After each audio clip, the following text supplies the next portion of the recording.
Okay, so we'll start the new Mishnah on Vav Amud Beis on 6 side B. All right. So over here, the Mishnah says, can you hear me okay? Perfect.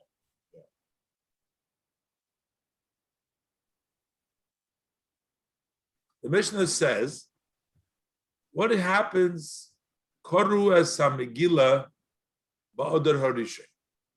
You know, in the time of the Beis Hamikdash, they would, even afterwards a little bit, they would decide the months of the year by Beis Din.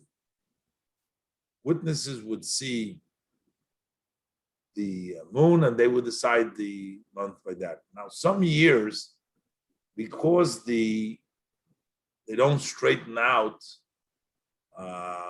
you have 365 days.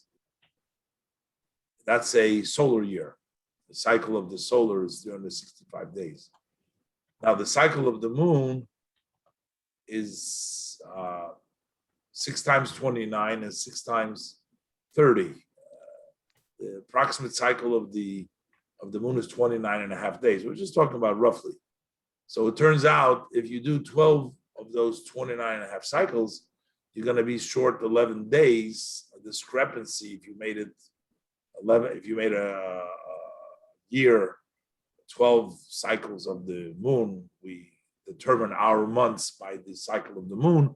That's when we have the first day of the month and as the moon appears. So if you have 12 cycles of the moon, you'll still be short 11 days, short between that and the solar year. So what do we do? Therefore, every couple of years we make a leap year, what we call the leap year. What is the month that we make the leap year? We do the other. We add an extra other.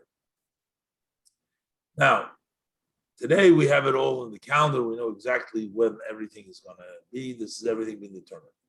But in the times when they used to do it by the witnesses, Beis Din could make a determination on each year based upon what's going on. There's various different reasons that Beis Din would decide to make a leap year. So it's very possible that you are in the month of Adar, or in this case, we'll call it Adar Rishon, because that was the first Adar. And then during the month of Adar, Beis Din decided we want to make a second Adar. So let's say on the 20th day of Adar, Beis Din determined that we're going to make this year a leap year. So Pesach is not going to be the next, Nisan is not going to be the next month. They're going to stick in another month. And we call that Adar Sheni. We call that the second Adar. But when Purim came, you didn't know that there was going to be another Adar. So the people went and read the Megillah, and they did all the mitzvahs. They did everything that they were supposed to do on Purim. So they did it on the first Adar. They didn't know anything else is coming. Now, some of the mitzvahs that we talk about is reading the Megillah, of course. Then you have the gifts for the poor that we learned before. As well, we also have the 4 portions that we talk about in the Gemara. You have the 4 portions that on Rosh Chodesh Adar, we read the Parsha Shkolim or the Shabbos before, and then we do the Parsha Zocher and the Parsha Spora, Parsha Chodesh. But we all started doing them in the first Adar because people thought that it was Adar, and then it changes. So what happens? So the Mishnah says like this: if they already read the Megillah on the first Adar, did they fulfill their obligation? And now the year became a leap year. Literally means it became a pregnant year, means a leap year, a year, an extra month. So what happens then? So then, Koirin Oisa Ba'odar Sheni. Then we read the Megillah again in Adar Sheni. Basically, you did not fulfill your obligation with the reading of the Megillah on the first Adar Rishon. Okay. what about some of the other mitzvahs that you did? So the Mishnah gives a further sentence over here, a further statement. He says, Ein bein odor harishain la'odor hasheni. Makes no difference when you did it, whether you did it on the first odor or you did it in the second odor. Ella, the only place it makes a difference is Kriyas HaMegilah u'matanas lavyanim. So the Mishnah here adds, and he says, if you read the Megillah on the first one, or you gave the gifts to the poor on the first one, then you have to do it again on the second one. But everything else is Ein Ben Adarish Lo D'Shein. It makes no difference. You did it on the first one, you fulfilled your obligation. So if you didn't know that there was a second one, you don't have to do it again. You're fine. As Rashi teaches, Elo Mikra Megillah, the only thing in Mikra Megillah, which means that over there, Koloimar Shimasoi Berishain Lo Yotza. If you did it on the first one, you hadn't fulfilled your obligation. So if you read Megillah on the first one, and you gave the gifts to the poor on the first one, you have to do it again. So when it comes the 14th of the second Adar, or the 15th if you're in a walled city, then you got to do the mitzvahs then. Okay, that's the Gemara. That's the Mishnah. Now, there is no mention about the 4 portions. If you started reading the 4 portions in the first Adar, do you have to, and then there's a second Adar, you have to reread the portions? Since the Mishnah didn't say, and actually it says clearly, the only thing that you have to redo, it says, Kriyas HaMegilah, Matanos Lavyanim. So the Gemara infers this, Holy Inyan Seder Parshias. But what about the matter of the order of the portions? What portion are we talking about? Those are the 4 portions that we read during the month of Adar, which is Seder Parshias, which is what? Which is the portion of Shikolim, Parshas Shikolim. That's the first one. V'zocher, that's the second one. Upara, and the third one is the Parshas Para. And then V'hachodesh, and the portion of HaChodesh. The Tanam b'Masnisin, the Bnei Ha'ir. We learn in the Mishnah, later on there's a chapter called Bnei Ha'ir. Over there we learn that the Noyhagim ba'odar, that these portions, Shkolim, Zocher, Par, and Chodesh, apply in other. Sometimes we read Shkolim and Zocher together, and then we have a interrupting Shabbos between Zocher and Para. Sometimes there is interruption between Shkolim, depending on the schedule. Today, I don't know exactly it worked when they did it by the witness, but the bottom line is these are all done in the month of Adar. So what happens if you did it on the first month?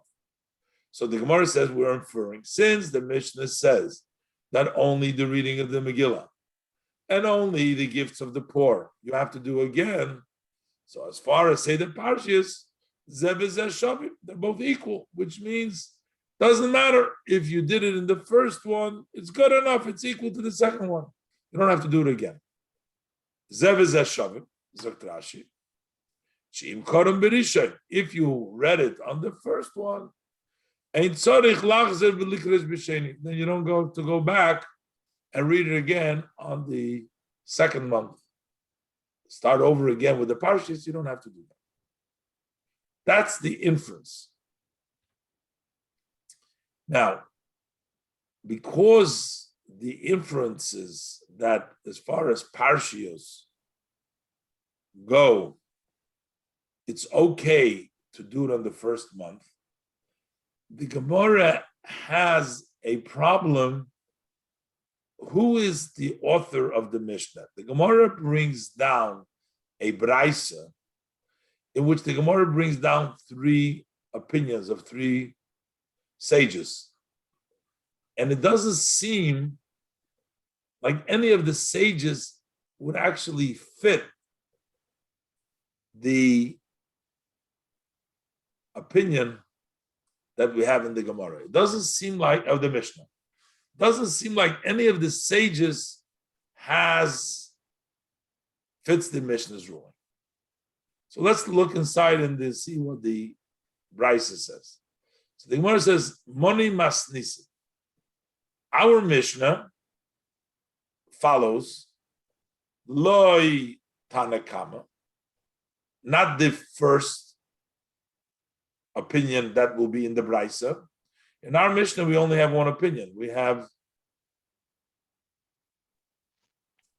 one opinion here. But in the Brisa, we'll have three opinions.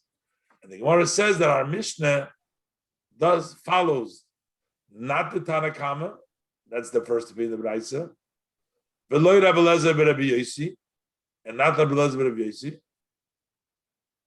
V'loi Rabbi Shimon ben Gamliel, and not like Rabbi Shimon ben Gamliel. So the Mishnah doesn't follow either of them. The Tanya. So the Gemara brings down now the Brisa where it's written. So the Gemara said the Tanya. But we learned today Brisa. So here the Brisa says, Koru es ha-Megilah ba'odar harishon. Exactly as in our Mishnah, they had read the Megillah on the first Adar.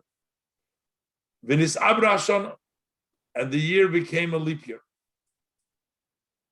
So we say, Koirin oiso ba'odar hasheni. So then you will read it on the second Adar, as the Mishnah said. But over here, the Brisa and the Tanakama says further, Shekol mitzvahs shenoyeges b'sheni, because all mitzvahs that one does in the second month, or one should do in the second month of Adar, basically, if let's say they don't have to wait to make a leap year after Adar. They can make a leap year in the month of Shvat already to make a leap year. So then you would do it in the second month. So he's saying, Shekol mitzvahs shenogeres b'sheni. All those mitzvahs that would apply on the second month, noyeges b'rishon. If you did it on the first month, okay, that's fine. With the exception, chutz memikra Megillah. With the exception of reading of the Megillah. So here you see that the only exception that the Tanakama makes, it's exactly like the Mishnah. But our Mishnah adds the words of Matonas Lavyonim. In this Brisa, the Tanakama, he only says that Mikra Megillah. It seems like from the Tanakama that if the person gave Matonas Lavyonim, he gave the gifts to the poor on the Adar Rishon, and then it's Abra Hashana, he wouldn't have to give again in the second month because he's already given it in the first month. Because he says that all the mitzvahs that take place in the second month, he only brings one exception, the exception of Mikra Megillah. So in this case, we see that the Tanakama differs from our Mishnah. That's the one. Then the Mishnah brings down, the Brisa brings down another opinion, which is Rabbi Eliezer ben Rabbi Yosi Eimer. Rabbi Eliezer ben Rabbi Yosi says, he says that ein koidin oiso ba'odar hasheni. He says, if you read in the first Adar, don't read it in the second Adar. Why? Because you did the mitzvah properly. You read it on the first Adar. Rabbi Eliezer ben Rabbi Yosi, as we'll see in the Gemara in a minute, he actually believes that the right time to celebrate Purim is on the first Adar. That's when the mitzvah of celebrating the miracle of Purim is on the first Adar. So therefore, in the case where Koras HaMegillah b'Adar HaRishon v'Nis Abra Hashana, that they read it, and Nis Abra Hashana, he says, Ein koyin oisa b'Adar Sheni. Don't read it in the second Adar, because you already read it. And he says further, He says, Shekol mitzvahs shenoyegis b'sheni, noyegis b'rishon. The language is a little tricky. He says, all the mitzvahs that apply, that are accustomed to the second, apply to the first one. Really, Rabbi Lezer but Rabbi Yossi doesn't hold that the mitzvahs apply, but he holds they're only in the first one. He's sort of talking to the Tanakama. All the mitzvahs that you say that they take place b'sheni, which includes all the mitzvahs of Purim. He says all the mitzvahs of Purim that you say that you do it on the second month, they really take place on the first month. So basically, not only does he think that you won't read it over, you can't fulfill your obligation. So if a year that has 2 months, you have to read it on the first month. That's when Purim is, as the Gemara will see. The Gemara learns from a pasuk that is when Purim is.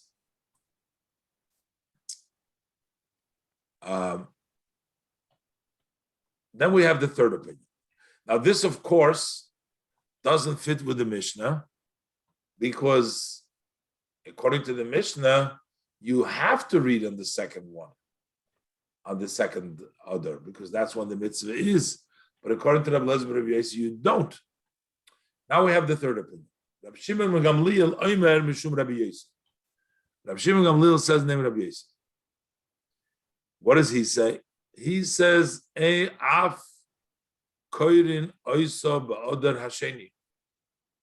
He seems to say that you also read it on the second other, which means that he agrees with the Tanakama that he says koirin oisa ba'odar hasheni. He says, no, you also have to read it. You didn't fulfill your obligation. You have to read it also there.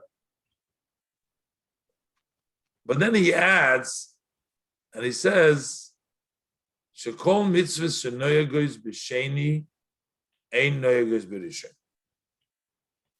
He says all the mitzvahs.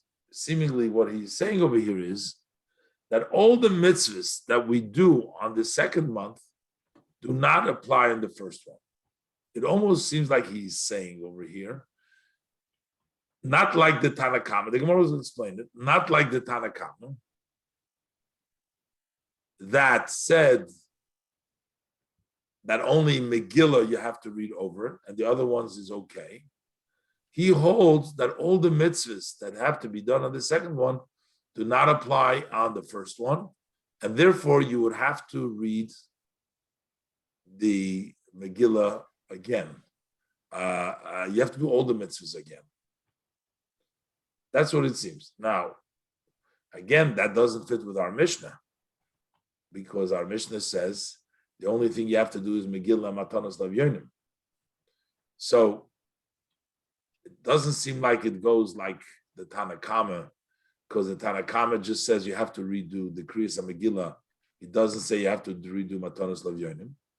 It doesn't seem like it goes like Rabbi Lezer ben Rabbi Yossi, because he says you're not supposed to read it, you don't have to read it again.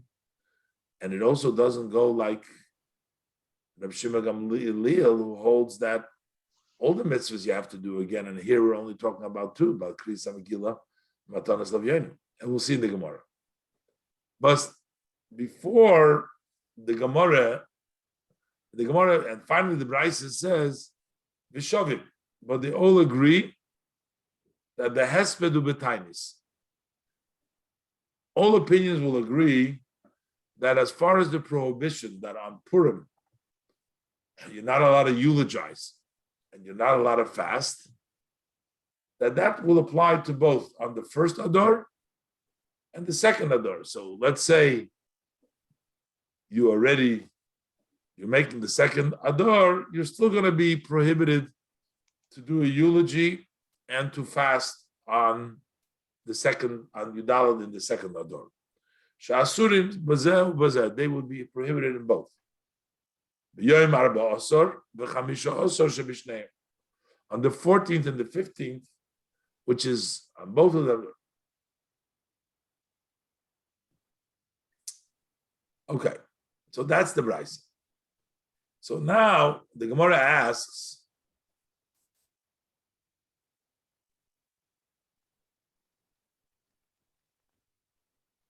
what did I do here? I want to take out this piece. So the Gemara asks the question, Rabbi Shimon ben Gamliel, Hainu Tanakam. Rabbi Shimon ben Gamliel seems to say the same thing as the Tanakama.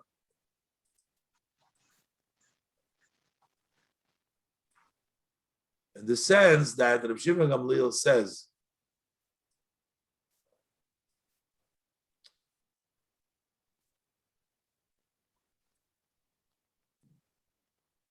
because they both are saying that you have to read the other Sheni.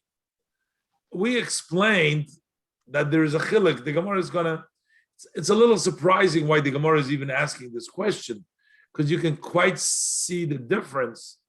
While in the first sentence, Sheni, he is agreeing with the Tanakama, Sheni, but over here we say that all the mitzvahs ain't nohegim b'rishon, that if you do it in the second one, you cannot do it in the first one. And he says that they do nohegim b'rishon with the exception of Talmud Megilah. So you see a clear distinction. But the Gemara is explaining, we're going to bring out, it's a little hard what the Gemara is asking, but the Gemara says, before the Gemara shows, the Gemara just wants to bring out clearly what is Reb Shimon Gamliel saying, Hainu Tanakama. So this is not a separate question. And V'omar Papa Garsina. So how did the Papa explain the difference between the Tanakama and Reb Shimon Gamliel? So the Papa said, Seder Parshiyos Iko Beinayu, the difference between Reb Shimon Gamliel and the Tanakama is the order of the Parshiyos.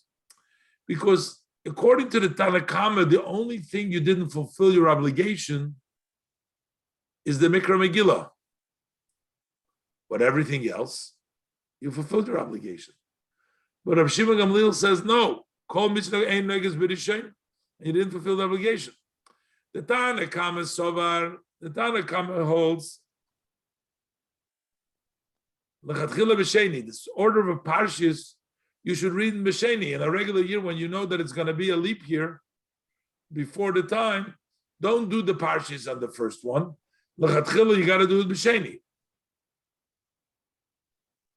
But the Ovid B'Rishain, but the Tanakama still holds. What happens if you do it? Ovid, if you did it, in other words, if you read the portions of the first one, it's done, because he only says, by Mikra Megillah, he only says. He says, so call mitzvah shenegim b'sheni, neges b'rishen chutz Mikra Megillah. So the only one that you have to do again would be the Mikra Megillah. The afal gav the koru bar me Mikra Megillah, the exception of Megillah.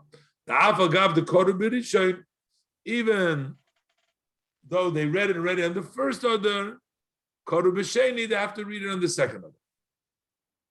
That's the opinion of Rav. But Rabbi Lezer Rabbi Yisrael, how does he hold? He says, Rabbi Yisrael, he holds b'chlal that it's all afilu mikra megillah chatchila berisha. Not only don't you have to do it over, but to begin with, the reading of the Megillah you read in the first one, because that's the zman for Purim. But Rav Shimon Gamliel Sover, as we said before, Rav Shimon Gamliel holds everything has to be done in the second one. Afilu seder parshiyos, yikoru berishin, koru b'sheni. Even not only Megillah, but even the order of the portions. If you read it on the first one, you still have to read it on the second one. Koru b'sheni. Can I ask a question? Sure. What is I can understand Shkalim and Zachor, but what is the connection of Para? Why is it so connected to Purim? I mean, it's okay.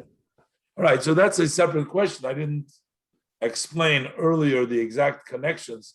Also, the Shkalim isn't connected to Purim either. Shkalim is connected to the fact that on Rosh Chodesh Adar, they started collecting they used to make collections for the shekels that they used to bring into the lishka, the room, for the purpose of buying the new communal sacrifices. So everybody was supposed to give a machzis shekel.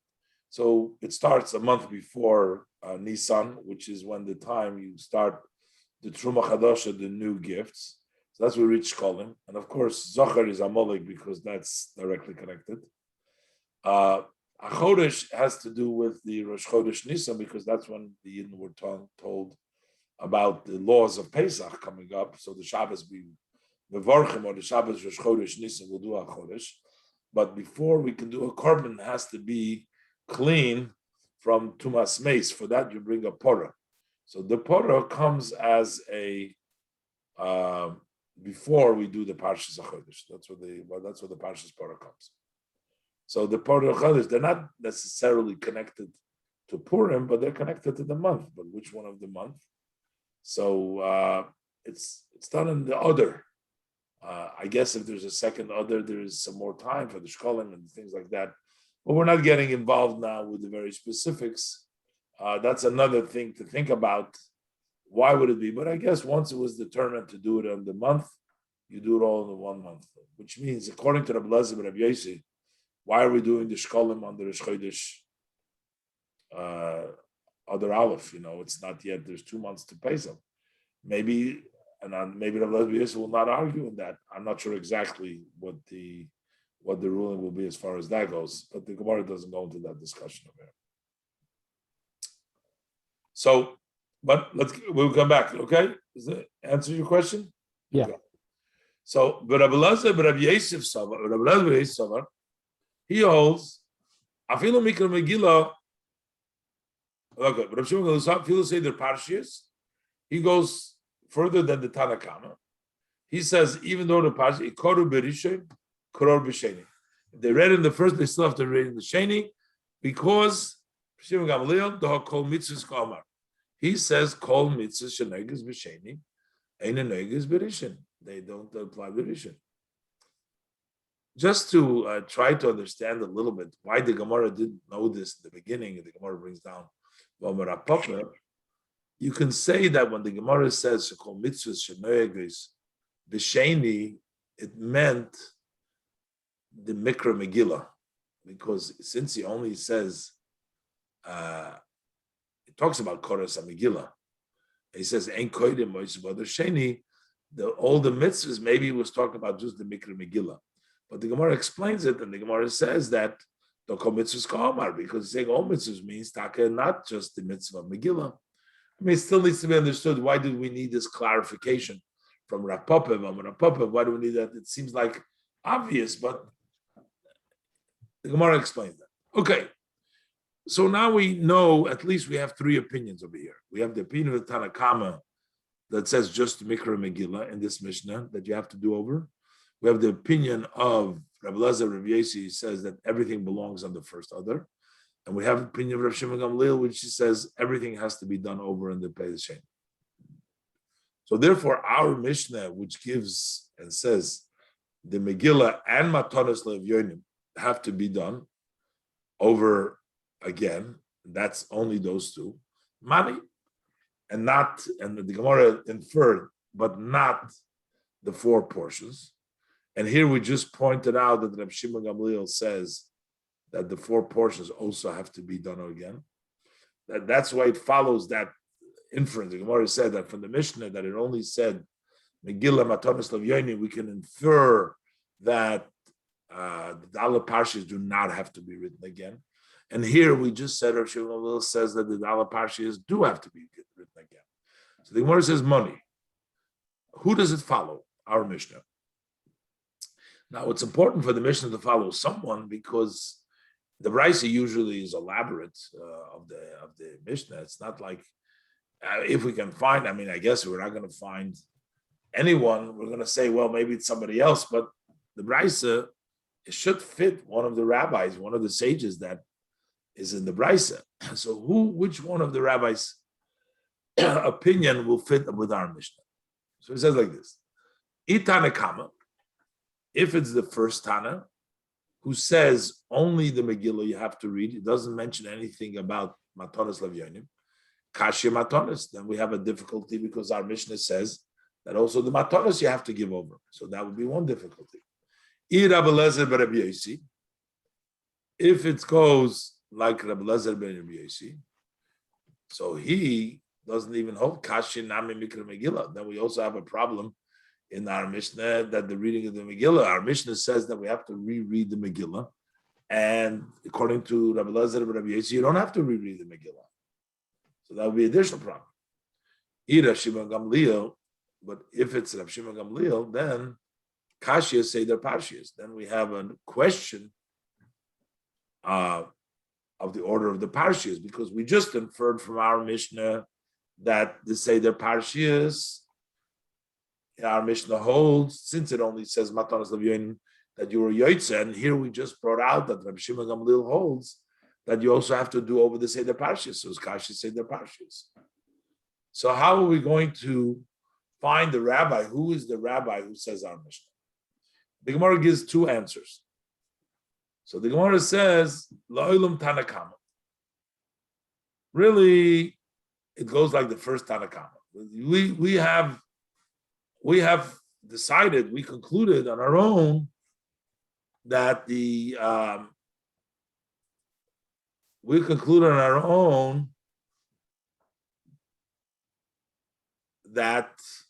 Tanakama, since the Tanakama only mentioned the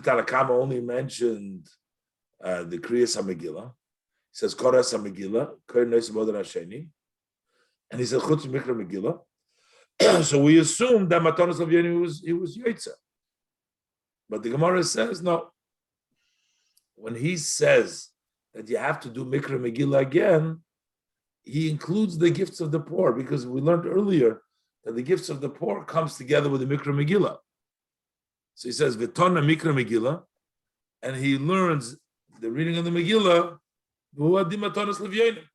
and the same thing is true for Matanos Lavyonim. So while the Tanakama just mentions in his words, he only mentions again Chutz Mikra Megillah, that you have to do it over again.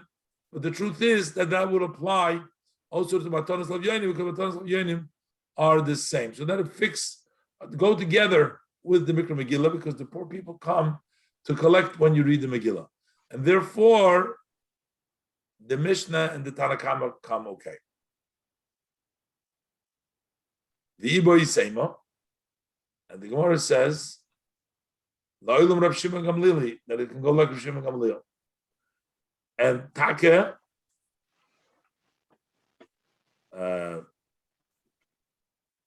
and the inference that we learned before, that since our Mishnah only says Ela Kriyas HaMegillah Matanos Lavyonim, so the Gemara said, holy, you say the Parshas of Zeshovim.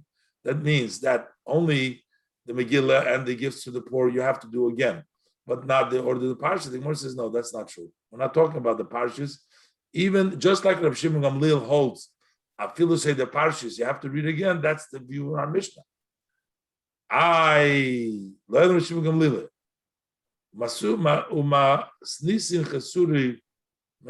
There's something missing in our Mishnah. And this is the way our Mishnah is written, it has to read. And we're not talking about at all the Seder Parshas. What does it say?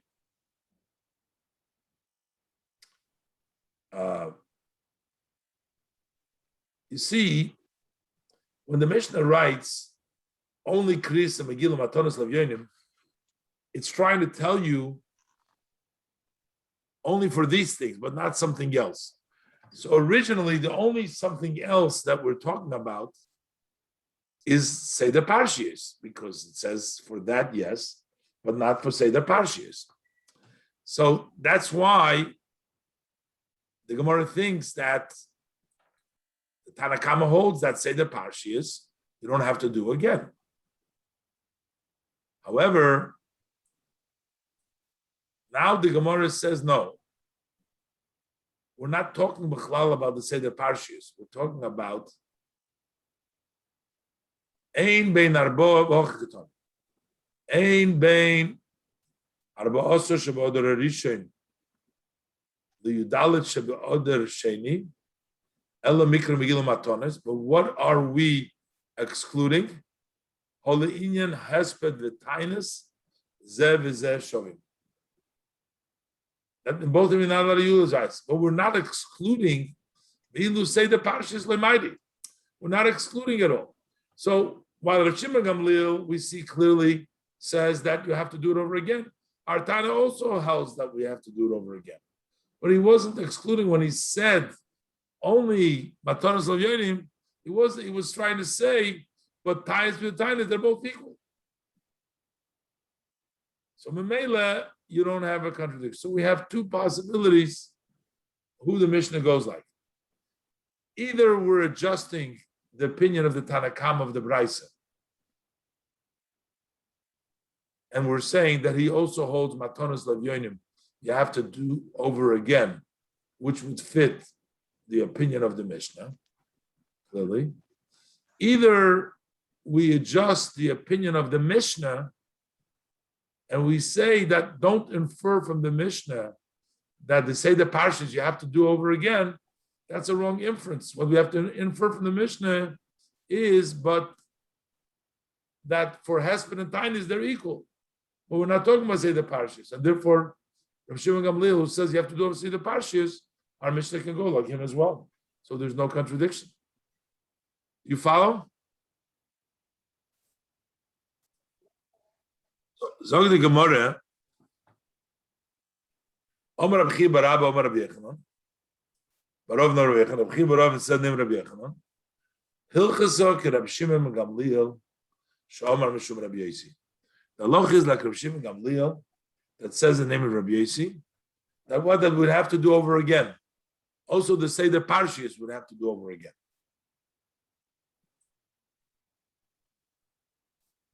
Okay, so now we're going back to figure out, where does this come from? Why did they say what they say? Here we basically have the two opinions. The Tana Kama and Rav Shimon Gamliel, they differ about the Seder Parshas, but the general concept, when do we fulfill the mitzvahs of Purim? According to Rav Shimon Gamliel, we fulfill the mitzvahs of Purim on the second month. According to Rabbi Eliezer and Rabbi Yosi, we fulfill the mitzvahs of Purim on the first month. What is this based on? Amar Rabbi Yechanan says, Rabbi Yechanan, Ushneim mikra echad darshu. Both of them, Rav Shimon Gamliel and Rabbi Eliezer and Rabbi Yosi, they both are using the same pasuk to come up with their view. Because in the pasuk it says they should make the celebration b'chol shana v'shana. We're trying to say it should be every year and year. Generally, it means just to make the celebration of Purim every on a yearly basis, right? B'chol shana v'shana. To make it every year. So how are we going to have it? He says every year has to be the same. We need to try to make it every year the same. How do we make it the same? So he says like this. So Rabbi Yosef Rabbi Eliezer Sovar, he holds, we're going to make it every year after Shvat. After Shvat comes Adar. So we don't care, we have to have it uniform. Shana v'shana means every year has to be the same. Chol shana v'shana. What does it mean? Ma kol shana v'shana. Just like every year and year, Adar hasamuch l'shvat. It's always Adar hasamuch l'shvat. Afkan. So also when we're talking about a leap year, Adar hasamuch l'shvat. It has to be the same. Purim has to be the same every year. So if every year it's next to Shvat, also if you have an Iber year, you have a Shana Muberes, you have to have it next to Shvat. That's why you do it, all the mitzvahs on, that's why we do all the mitzvahs on the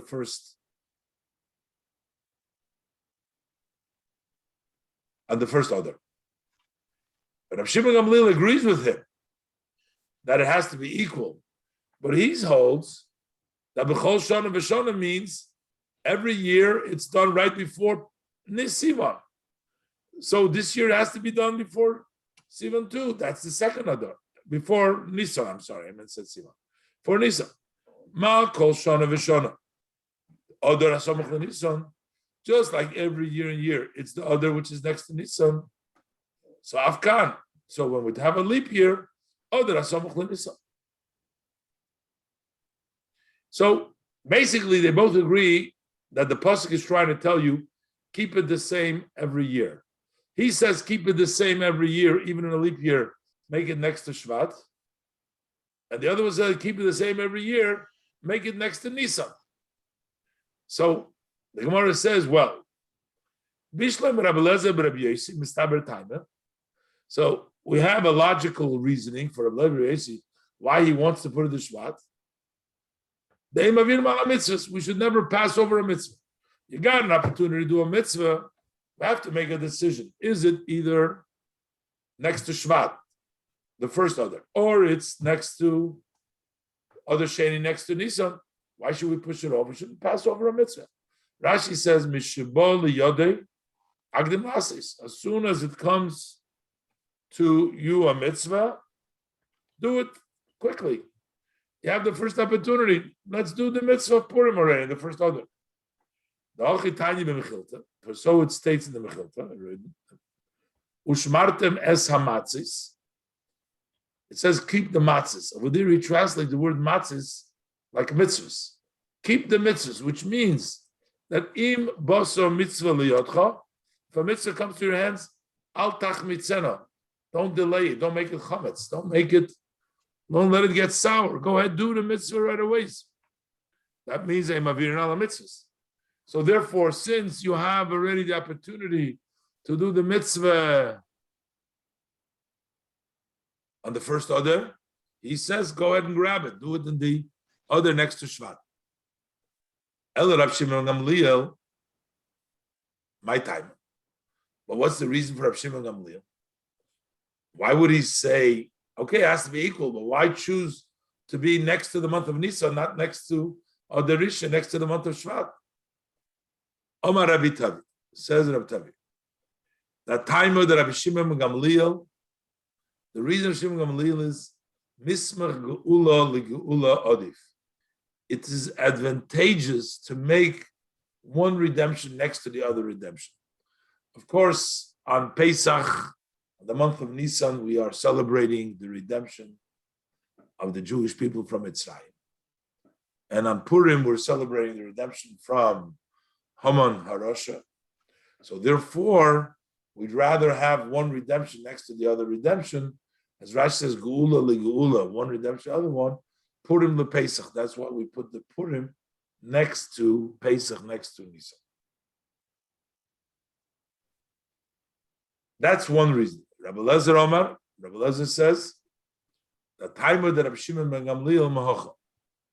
Rabbi Shimon ben Gamliel's reasoning is from here. The Ksiv, because the pasuk says, "L'kayim esigeres hapurim azois hashenis."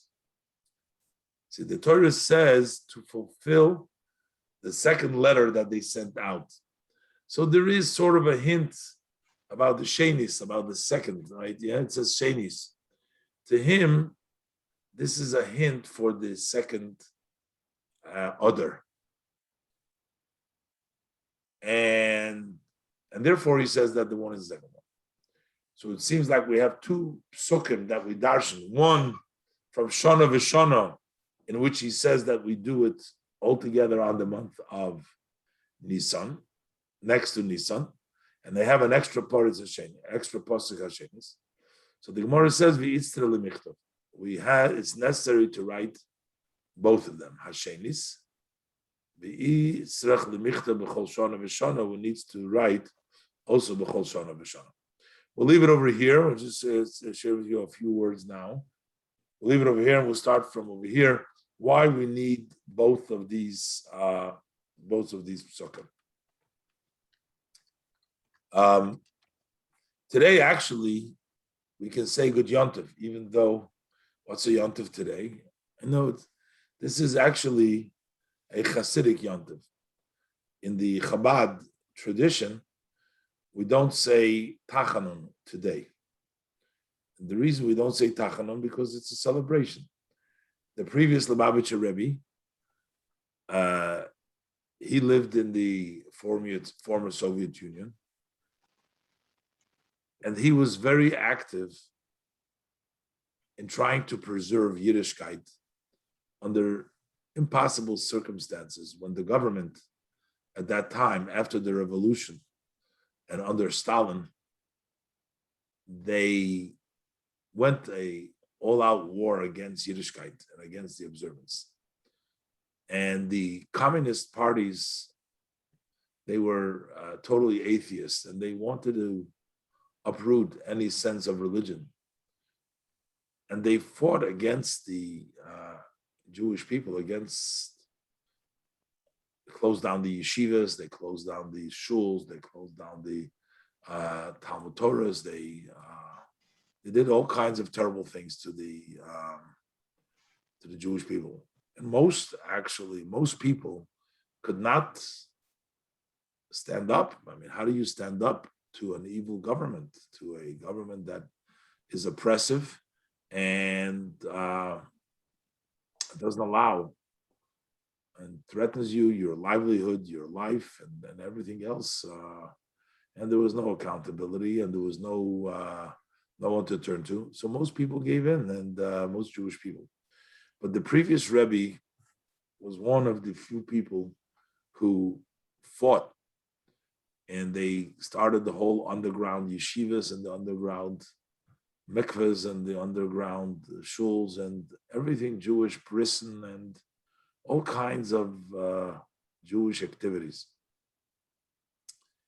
The government figured out eventually that the previous Rebbe is the head who's spearheading all this resistance to their plan.